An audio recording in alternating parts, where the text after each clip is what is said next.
காஞ்சிபுரம் அருள்மிகு திரௌபதி அம்மன் ஆலயத்தில் அக்னி வசந்த மகாபாரத பெருவிழாவில் அரக்கு மாளிகையில் ஐவர் பிழைத்தல் என்ற தலைப்பில் சிறப்பு சொற்பொழிவு நடைபெற்றது. சின்ன காஞ்சிபுரம் கோகுலம் வீதியில் அமைந்துள்ள அருள்மிகு ஸ்ரீ திரௌபதி அம்மன் ஆலயத்தில் அக்னி வசந்த மகாபாரத பெருவிழா கடந்த 4ஆம் தேதி கொடியேற்றத்துடன் துவங்கி விமர்சையாக நடைபெற்று வருகிறது.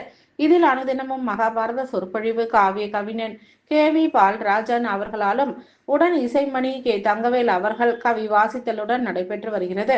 அந்த வகையில் 12ஆம் நாள் அரக்கு மாளிகையில் ஐவர் பிழைத்தல் என்ற தலைப்பில் சொற்பொழிவு நடைபெற்றது. இதனைத் தொடர்ந்து விழாவின் நிறைவில் அரக்கு மாளிகை தீ இட்டு கொளுத்தும் நிகழ்ச்சி நடைபெற்றது. தொடர்ந்து அம்மன் சிறப்பு அலங்காரத்தில் வீதி உலா வந்து பக்தர்களுக்கு காட்சியளித்தார். விழா உபயத்தினை விஸ்வகர்மா சமுதாயத்தினர் சிறப்பாக செய்திருந்தனர். இதனைத் தொடர்ந்து வரும் 30ஆம் தேதி வரை விழா தொடர்ந்து நடைபெறும் எனவும் 29ஆம் தேதி துரியன் படுகளம் மற்றும் மாலை தீமிதி விழா நடைபெற உள்ளது என ஆலய நிர்வாகம் சார்பில் தெரிவிக்கப்பட்டது. விழா ஏற்பாடுகளை ஆலய விழா குழுவினர் மற்றும் நிர்வாகிகள் இணைந்து சிறப்பாக செய்து வருகின்றனர். இதில் ஏராளமான பக்தர்கள் கலந்து கொண்டு விழாவினை சிறப்பித்தனர்.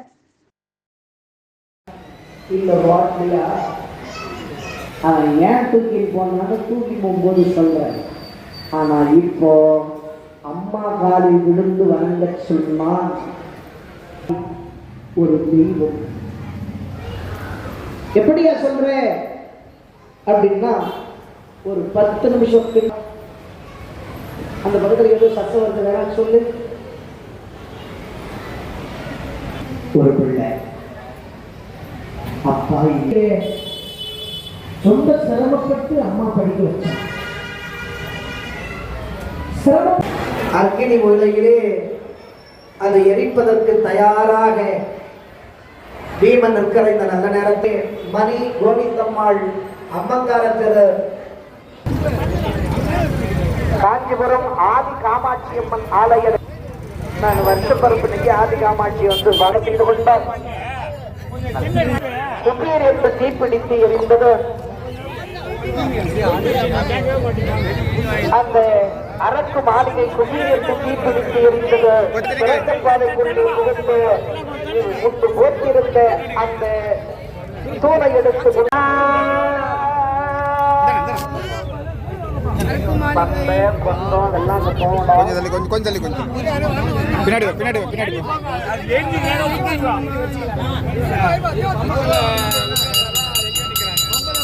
அரக்கு மாளிகை குபீர் என்று தீப்பிடித்து எரிகிறத நெருப்புக்குள்ளே புகுந்த பீமசேனன் சுரங்க பாதையின் துவாரத்துக்குள்ளே புகுந்து தூணை மீண்டும் பொருத்திவிட்டு அந்த அமாவாசை இருள் போவது சுரங்க பாதை பீமன் காற்றுவிட கடின வேகத்தில் செல்லுகிறான். அப்படி செல்லுகின்ற போது பீமனுக்கு கொடுக்க முடியவில்லை. வேகம் அண்ணா சீக்கிரம் போங்க, அம்மா சீக்கிரம் போங்க. துணை வர்ணால்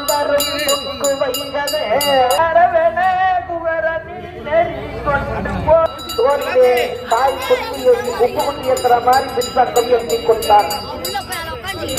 ஒரு பக்கம் தர்மராஜா, இன்னொரு பக்கத்துல அருகமராஜா இடத்துல பேசினான். அம்மாவை உப்பு குட்டி பின்னால பக்கம் முதுகுல தூக்கினேன். 2 கையிலேயும் நகர சகாதேவரை சேர்த்து பிடித்து தூக்கிக் கொண்ட பல தலைகளையுடைய பாம்பை போல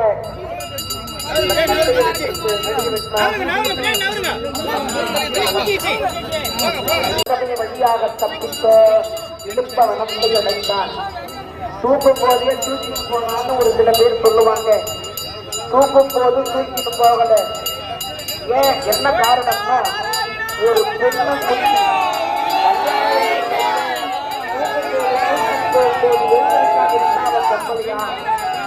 தூங்குற பொண்ணாட்டிய தூக்கி தோல் மேல வச்சுட்டு போனோம். அப்ப பொம்பளையா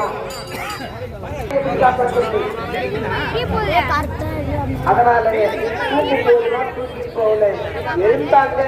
உள்ள சுரத்த ஒரு பாதையிலே தாய் சமைத்த தெய்வம் பாதுகாத்து காவல் செய்கிறான்.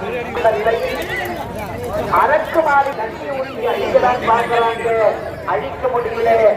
என்பது அரக்கு. அழுது கலங்கிய கண்ணீர் சென்று அந்த அரக்கு மாளிகையை அழித்தது.